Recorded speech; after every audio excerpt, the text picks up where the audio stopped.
अस्सलाम वालेकुम। तो हमने सेक्शन बी तक कर लिया था। आज हम सेक्शन सी करेंगे इस वीडियो में। तो ये करने के बाद आपका सैम्पल पेपर कंप्लीट हो जाएगा 10th क्लास उर्दू ए का। और जिन बच्चों ने अभी तक सेक्शन बी नहीं देखा है, मैं डिस्क्रिप्शन में लिंक दे दूँगी, आप जाके उसको देखिए सबसे पहले, फिर इसके बाद ये वाला देखिएगा। तो चलिए शुरू करते हैं।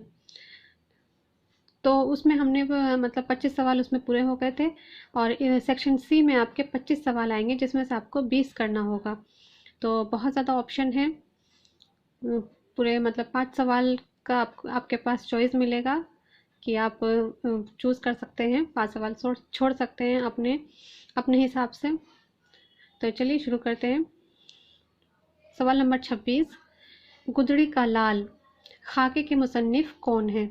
सबसे पहले मैं सवाल पढ़ूंगी और जैसे कि आप सभी को पता है उसके बाद मैं आंसर बताती हूँ। ए मौलवी अब्दुल हक, बी नूर खां, सी प्रेमचंद, डी कृष्णचंद्र। सवाल नंबर 27, राजेंद्र सिंह बेदी का कौन सा अफसाना आपकी किताब में शामिल है? ए लाजवंती, बी अपने दुख मुझे दे दो, सी बब्बल, डी भोला। सवाल नंबर 28, राजेंद्र सिंह की सन विलादत क्या है? ए 1846, बी 1817, सी 1915, डी 1897। सवाल नंबर 29, वहीद किस अफसाने का किरदार है? ए गुदड़ी का लाल, बी ICS, सी नया कानून, डी गिल्ली डंडा। सवाल नंबर 30, अलीगढ़ मुस्लिम यूनिवर्सिटी के बानी कौन है, यानी इसके बनाने वाले कौन हैं? ए शिबली नोमानी, बी अल्ताफ़ हुसैन हाली, सी सर सैयद अहमद खां, डी सैयद सुलेमान नदवी। सवाल नंबर 31, सर सैयद का बचपन का सिन्फ क्या है? ए खाका, बी सवाने, सी अफसाना, डी इंशाइया। सवाल नंबर 32, शेख मोहम्मद इब्राहिम किस तखल्लुस का इस्तेमाल करते थे, यानी उनका कलमी नाम क्या था? ए ज़ौक़, बी सौदा, सी मोहम्मद इब्राहिम, डी दर्द। सवाल नंबर 33, भोला कहानी सुनकर खुश क्यों नहीं था? ए कहानी अच्छी नहीं थी, बी बाबा के कहने के मुताबिक दिन में कहानी सुनने से मुसाफिर रास्ता भटक जाता है, सी उसकी तबीयत ठीक नहीं थी, डी दादा से नाराज़ था। सवाल नंबर 34, माया जेवरात और रंगीन कपड़े क्यों नहीं पहनती थी? ए उसको इन चीज़ों का शौक़ नहीं था, बी माया बेवा थी, सी समाज की तंग नज़री और रोक टोक, डी बाबा जी ने मना कर रखा था। सवाल नंबर 35, भोला के घर कौन आने वाले थे? ए मामू, बी चाचा, सी ताया, डी बाबा। सवाल नंबर 36, नया कानून का मरकज़ी किरदार कौन था? ए वहीद, बी दारोगा, सी मंगू कोचवान, डी मंटू। सवाल नंबर 37, हाली ने बायोग्राफी का असल मकसद किसको बताया है? ए उस शख्स के ख़ानदानी हालात बयान करना, उस शख्स से मुराद है कि मतलब जिसके बारे में बायोग्राफी लिखी जा रही है। बी उस शख्स के बारे में तारीफ पेश करना, सी उस शख्स की पसंद नापसंद बयान करना, डी उस शख्स के अखलाक व आदात और ख़यालात को पेश करना। आप अपने आंसर लगाते जाइए, एंड में मिला लीजिएगा। सवाल नंबर 38, सर सैयद ने अपना बचपन कैसे गुजारा? ए बेफिक्री और खेलकूद, बी सीधी सादी और डिसिप्लिन लाइफ, सी आज़ाद ज़िंदगी, डी आम जिंदगी, डिसिप्लिन और आला ख़ानदान में। सवाल नंबर 39, प्रेमचंद की सन विलादत और सन पैदाइश बताइए। ए 1880 1936, बी 1912 1955, सी 1915 1984, डी 1837 1914। सवाल नंबर 40, नया कानून आने से मंगू कोचवान क्यों खुश था? ए ब्याज माफ़ हो जाएगा, बी अंग्रेज़ मुल्क से चले जाएंगे, सी अंग्रेज़ों की हुकूमत ख़त्म हो जाएगी, डी इनमें से कोई नहीं। और साथ ही आप इस चैनल को भी सब्सक्राइब कर लीजिए अगर आपने नहीं किया है तो। सवाल नंबर 41, लाई हयात आए कज़ा ले चली चले किसकी गज़ल है? ए ज़ौक़, बी सौदा, सी मीर अनीस, डी शाद। सवाल नंबर 42, शाद अजीमाबादी कहाँ पैदा हुए? ए आजमगढ़, बी अजीमाबाद पटना, सी आगरा, डी दिल्ली। सवाल नंबर 43, रुबाई में कितने मिसरे होते हैं? ए 2, बी 6, सी 4, डी 8। सवाल नंबर 44, नायाब हैं हम से शायर की क्या मुराद है? ए बेबुनियाद हैं हम, बी अनमोल हैं हम, मुराद आशिक, सी अनमोल और सच्चे आशिक, डी इनमें से कोई नहीं। सवाल नंबर 45, मेरा हिस्सा दूर का जलवा से क्या मुराद है? ए दूर से देखना, बी आम हिंदुस्तानी पर जलसे में शामिल होने पर पाबंदी, सी शायर के जाने पर पाबंदी, डी इनमें से कोई नहीं। सवाल नंबर 46, भोला कहाँ चला गया था? ए शहर, बी पटवारी से मिलने, सी मामू को ढूंढने, डी बाबा जी के साथ मेला घूमने। सवाल नंबर 47, सादत हसन मंटू कहाँ पैदा हुए? ए लुधियाना पंजाब, बी दिल्ली, सी इलाहाबाद, डी लाहौर। इसके बाद ये छोटा सा पैराग्राफ है, इसी टाइप का आपका सैम्पल पेपर में भी आया था कि लास्ट में आपको एक पैराग्राफ दिया गया था और उसमें से 3 सवाल दिए गए थे।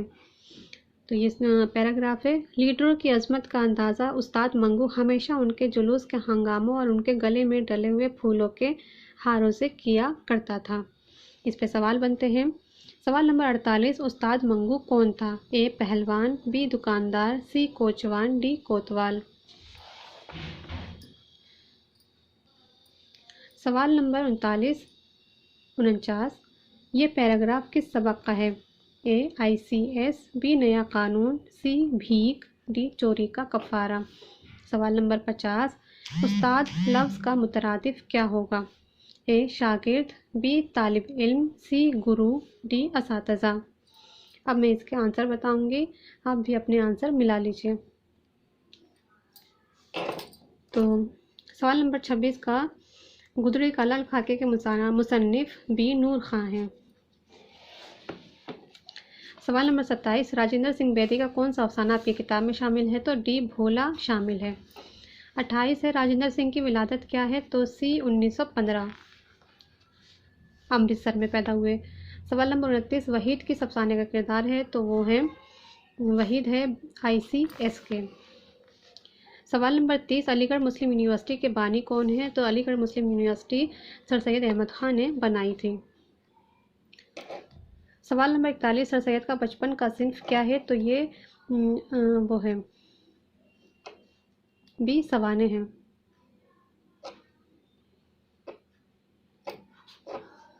सवाल नंबर 32, शेख मोहम्मद इब्राहिम किस तखल्लुस का इस्तेमाल करते थे? तो उनका तखल्लुस है ज़ौक़। सवाल नंबर 33, भोला कहानी सुनकर खुश क्यों नहीं था?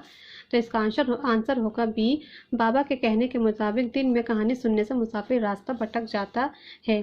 एक यहाँ पे आपको ट्रिक बताऊँ कि जब भी आप MCQ में कोई मतलब बड़ी लाइन देखें, बड़ा जुमला देखें, तो समझ जाइए कि वो आंसर ही है आपका, क्योंकि जवाब को समझाने के लिए लिखना पड़ता है तो वो जुमला बड़ा हो जाता है। तो ये भी एक ट्रिक है आंसर जानने की, ठीक है। सवाल नंबर 34, माया जेवरात और रंगीन कपड़े क्यों नहीं पहनती थी? तो इसका है सी समाज की तंग नजरी और रोक टोक। और एक और चीज़ यहाँ भी मैं बताना चाहूँगी कि जिसमें भी और आए, ठीक है, और आए तो ये भी बहुत हद तक आंसर में शामिल होता है जवाब में।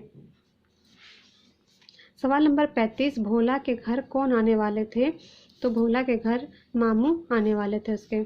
सवाल नंबर 36, नया कानून का मरकजी किरदार है सी मंगू कोचवान। 37 का है, हाल ही ने बायोग्राफी का असल मकसद बताया है डी उस शख्स के अखलाक व आदात और ख़यालात को पेश करना। अब यहाँ पे आप देख रहे हैं और 2 बार आया है अखलाक व आदात और, तो ये भी आंसर बहुत हद तक सही होता है जिसमें भी और आए, क्योंकि हमें जुमला बच्चों को समझाना होता है, इसलिए और या फिर और लगा देते हैं या फिर वो लाइन वो जुमला बड़ा हो जाता है आंसर देने के लिए, ठीक है। सवाल नंबर 38, सर सैयद ने अपना बचपन कैसा गुजारा था? तो 38 का होगा डी आम जिंदगी, सीधी सादी ज़िंदगी उन्होंने बिताई थी, डिसिप्लिन लाइफ थी उनकी और आला ख़ानदान में वो पैदा हुए थे, आला तरबियत उन्हें मिली थी। सवाल नंबर 39, प्रेमचंद की सन विलादत और सन पैदाइश बताइए। तो इसका ए ऑप्शन सही है, 1880 1936। इसके बाद है सवाल नंबर 40, नया कानून आने की खबर से मंगू कोचवान क्यों खुश था। तो 40 का सी होगा, अंग्रेज़ों की हुकूमत ख़त्म हो जाएगी। इस हवाले से वो बहुत ज़्यादा खुश था कि अब हिंदुस्तान में यहाँ की हुकूमत चलेगी, यहाँ के कानून नाफिज होंगे। सवाल नंबर 41, लाई हयात आए क़ज़ा ले चली चले, किसकी गज़ल है। तो ये गज़ल है मीर अनीस की। सवाल नंबर 42, शाद अज़ीमाबादी कहाँ पैदा हुए। तो शाद अज़ीमाबादी, इनके नाम में ही अज़ीमाबाद है, तो अज़ीमाबाद से आप समझ लेंगे कि अज़ीमाबाद पटना। सवाल नंबर 43, रुबाई में कितने मिसरे होते हैं। तो रुबाई रुबा से बना है यानी 4, अरबा से बना है 4, तो इसमें 4 होते हैं। और इसका जो आखिरी मिसरा होता है, ये भी सैम्पल पेपर में आए कि कौन सा मिसरा सबसे दमदार होता है, सबसे अहम होता है। तो सबसे लास्ट वाला मिसरा यानी चौथा मिसरा जो है वो सबसे अहम होता है, इम्पोर्टेंट होता है। सवाल नंबर 44, नायाब है हमसे शायरी की क्या मुराद है। तो 44 का सी ऑप्शन सही है, अनमोल और सच्चे आशिक, जो मिलना मुश्किल होता है इस दुनिया में। सवाल नंबर 45, मेरा हिस्सा दूर का जलवा से शायर की क्या मुराद है। तो इससे ये मुराद है बी, आम हिंदुस्तानी पर जलसे में शामिल होने पर पाबंदी लगाई गई थी, कोई भी उसमें आम हिंदुस्तानी शामिल नहीं हो सकता था। सवाल नंबर 46, भोला कहाँ चला गया था। तो 46 का है सी, मामू को ढूंढने गया था। उसके बाद है सवाल नंबर 47, सादत हसन मंटू कहाँ पैदा हुए थे। तो सादत हसन मंटू लुधियाना पंजाब में पैदा हुए थे। इसके बाद ये पैराग्राफ था, इसका सवाल था कि 48, उस्ताद मंगू कौन था। तो उस्ताद मंगू का सी ऑप्शन सही होगा, उस्ताद मंगू कोचवान था, तांगा चलाने वाला था। सवाल नंबर 49, ये पैराग्राफ किस सबक का है। तो ये नया कानून के सबक से पैराग्राफ लिया गया है, बी ऑप्शन सही है। 50 है, उस्ताद लफ्ज़ का मुतरादिफ क्या होगा। मुतरादिफ कहते हैं सेम मीनिंग वाला, ठीक है। एक होता है मुतज़ाद जो उसका अपोजिट होता, लेकिन ये क्या है मुतरादिफ यानी सेम मीनिंग। तो इसका 50 का सी सही होगा, गुरु, उस्ताद गुरु। अगर इसका मुतज़ाद होता तब शागिर्द होता, उस्ताद और शागिर्द। तो यहाँ पे हमारे ये 50 क्वेश्चन हमारे कंप्लीट हो गए। ये सैम्पल पेपर यहाँ पर आपका मुकम्मल हो गया, और ये बहुत है आपके लिए अपने उर्दू का पेपर तैयार करने के लिए। जो मैंने MCQs चैप्टर्स के तैयार किए हैं और ग्रामर वगैरह के तैयार किए हैं वो काफ़ी है अब आपको, मतलब इस इम्तिहान में पास होने के लिए। अब उससे तैयारी कीजिए इत्मीनान से, सिर्फ उसको ही पढ़ लेंगे एक बार, लेकिन सबक पढ़ना ज़रूरी है। सबक पढ़ के उसको पढ़िए, उसको समझिए, उसमें इम्पोर्टेंट ही दिए गए हैं, एक्स्ट्रा कुछ भी फालतू नहीं है उसके अंदर, ठीक।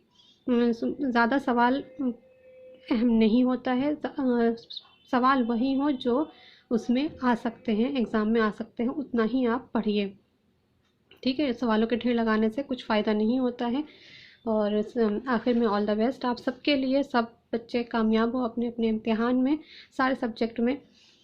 और लास्ट में आपके लिए एक शेर है, परिंदों को नहीं दी जाती तालीम उड़ानों की, वो खुद ही तय करते हैं मंजिल आसमानों की, रखता है जो हौसला आसमान को छूने का, उसको नहीं होती परवाह गिर जाने की। तो इस तरह आप भी तालिब इल्म हैं, उस्ताद का काम है सिर्फ आपको बताना, आपको ये ग़िज़ा देना। अब इस ग़िज़ा को आप किस तरीके से अपने अंदर एडजस्ट करेंगे, उसको अपना हथियार बनाएंगे। और ये मत सोचिए कि इम्तिहान में आपके कैसे नंबर आएंगे, आप क्या करेंगे, बस आपका काम है मेहनत करना, और उसका फल तो अल्लाह ताला देगा। तो चलिए, इंसान का काम है सिर्फ उस अमल करना, अपना बेस्ट देना, आप अपना बेस्ट दीजिए और इंशाअल्लाह आप ज़रूर कामयाब होंगे सारे बच्चे। तो चलिए, अल्लाह हाफिज़, मिलते हैं अब नेक्स्ट वीडियो में। और मैं आपकी टाइम टू टाइम में मतलब इससे मुतालिक जो भी ज़रूरी चीज़ें होंगी वो अपलोड करूँगी। अब इतना आपके लिए बहुत है तैयारी के लिए। तो अल्लाह हाफिज़, शुक्रिया, और आप सबको मेरी तरफ से ऑल द बेस्ट।